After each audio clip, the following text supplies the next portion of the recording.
में ये कहा गया है कि आत्मा एक शरीर बदलकर दूसरा शरीर धारण करती है।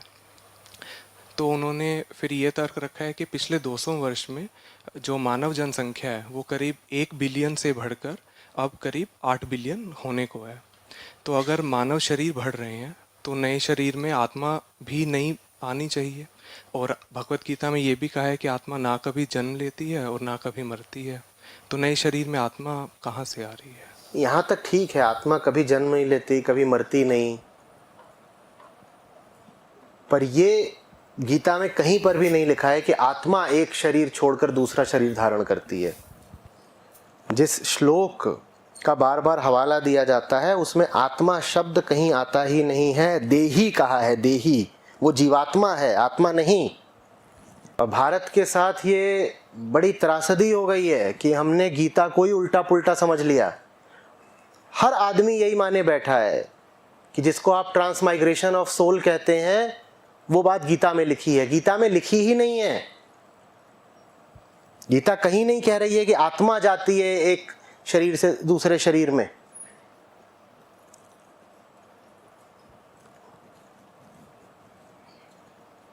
ये इतने कैसे बढ़ गए लोग, 1 बिलियन से 8 बिलियन हो गए? ये तो प्रकृति का खेल है। प्रकृति कभी अपने आप को फैला देती है, कभी समेट लेती है, कभी एक प्रजाति बहुत बढ़ जाती है, कभी दूसरी बढ़ जाती है। 3 दिन पहले बारिश हुई थी, 3 या 4 दिन पहले। दिल्ली से कौन कौन है? बारिश के अगले दिन बहुत सारे क्या देखे? कीड़े। अब पूछो ये कहाँ से आए, कहाँ से आए? तो प्रकृति का खेल है। आ गए, अगले ही दिन क्या हुआ उनका? गायब भी हो गए। जैसे इतने सारे कीड़े बढ़ गए थे वैसे ही आज इतने सारे इंसान बढ़ गए हैं। जैसे वो सारे के सारे कीड़े गायब हो गए वैसे ये सारे इंसान भी गायब हो जाने हैं। बात खत्म। उसमें आत्मा का क्या है? ये तो प्रकृति का समुद्र है, इधर उधर लहराता रहता है, अनंत छींटे मारता रहता है। हर छींटा एक जीव बन जाता है, हर बूंद एक जीव है। कई बार लहर लहर रहती है, कई बार लहर 1000 बूंदों में तब्दील हो जाती है। वो सब बूंदें, कोई मकड़ी बन गई, कोई कुछ बन गया, कोई कुछ बन गया, कुछ बन गया, कुछ बन गया।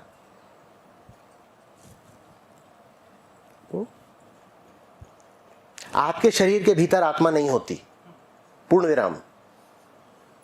कुछ नहीं घुसता है, कुछ नहीं निकलता है। इस चक्कर में मत रहना।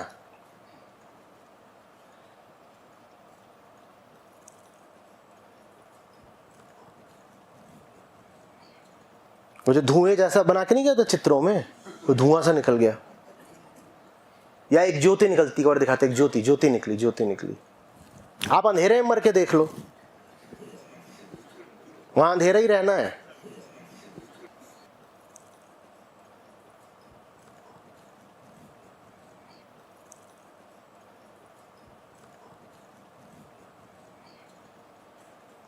पांच बार मर के देख लो तब भी वहां रोशनी नहीं होगी, कोई ज्योति नहीं निकलनी है छाती से। नहीं, आप बहुत बड़े महात्मा हो तो भी ज्योति नहीं निकलनी है। महात्माओं को लेके खूब प्रचलित रहता है।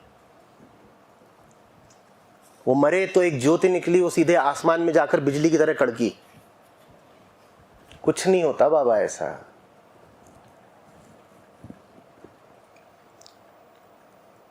नहीं मानने का मन नहीं कर रहा, कुछ तो होता होगा ना जो मम्मी के पेट में घुसता होगा, जिससे फिर बच्चे में प्राण आ जाते हैं। प्राण पहले से थे।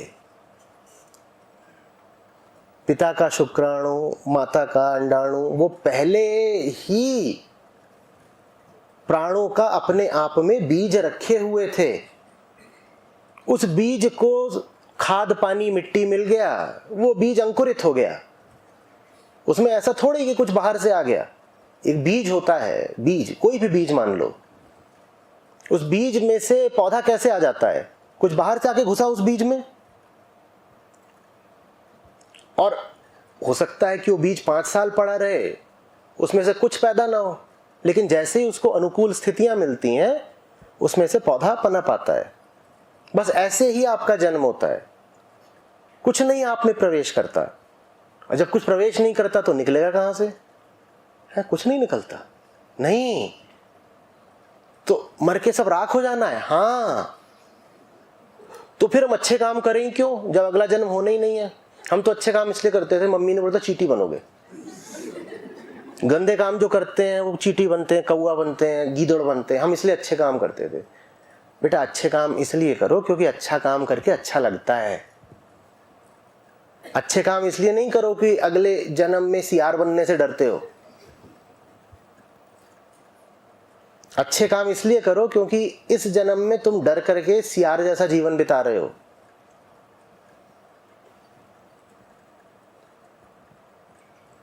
निष्काम कर्म क्या भविष्य पर नजर रखकर किया जाता है? तो क्या कोई भी अच्छा काम हमें इसलिए करना है कि उससे अगले जन्म में लाभ होगा? अच्छा काम अच्छा है इसलिए करना है, बस खत्म बात। न तो इसलिए करना है कि उससे 2 साल बाद कुछ मिलेगा, न इसलिए करना है कि उससे 2 जन्म बाद कुछ मिलेगा।